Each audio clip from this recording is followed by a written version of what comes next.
Hello বন্ধুরা, তোমরা সবাই কেমন আছো? আমি আবারও চলে এসেছি ছোট্ট একটা ভিডিও নিয়ে। দেখো, চলে এসেছি বাড়িতে। এখান থেকে আমরা একটু বেরোবো। কোথায় যাচ্ছি বলো তো? যাচ্ছি মা জাগেশ্বরীর কাছে একটু পুজো দিতে। মেলা ছিল এখানে। দেখো, প্রথমেই আমরা কিন্তু চলে এসেছিলাম মন্দিরে পুজো দেওয়ার জন্য। ডালা কিনে নিয়ে কিন্তু আমরা পুজো দিতে চলে গেছিলাম। আর তারা মা দেখো অনেকক্ষণ ধরেই কিন্তু বসে আছে আমাদের জন্য। আমরা আসতে একটু দেরি করে ফেলেছিলাম।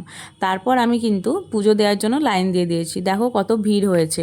মায়ের মুখটা দেখো কত সুন্দর লাগছে। এরপরে ওই মন্দির চত্বর কিন্তু আমরা অনেকক্ষণই বসেছিলাম।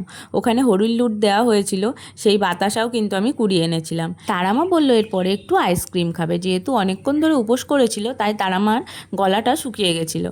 তাই ভাই আমাদের জন্য কিন্তু আইসক্রিম নিয়ে চলে এসেছিল। আমরাও খেতে শুরু করে দিয়েছি। এরপর কিন্তু বাড়ির জন্যও আমরা জিলিপি নিয়ে নিয়েছিলাম। দেখো গরম গরম জিলাপি ভাজছে, দেখে কত সুন্দর লাগছে। আমার বর লোভ সামলাতে না পেরে একটা টেস্ট করার জন্য কিন্তু গরম গরম জিলাপি নিয়ে নিয়েছিল।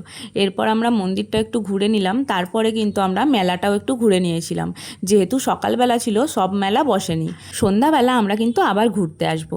আচ্ছা, এই ভিডিওটা আমি এখানেই শেষ করছি। তোমাদের সঙ্গে আবার দেখা হচ্ছে পরের একটি ভিডিও নিয়ে।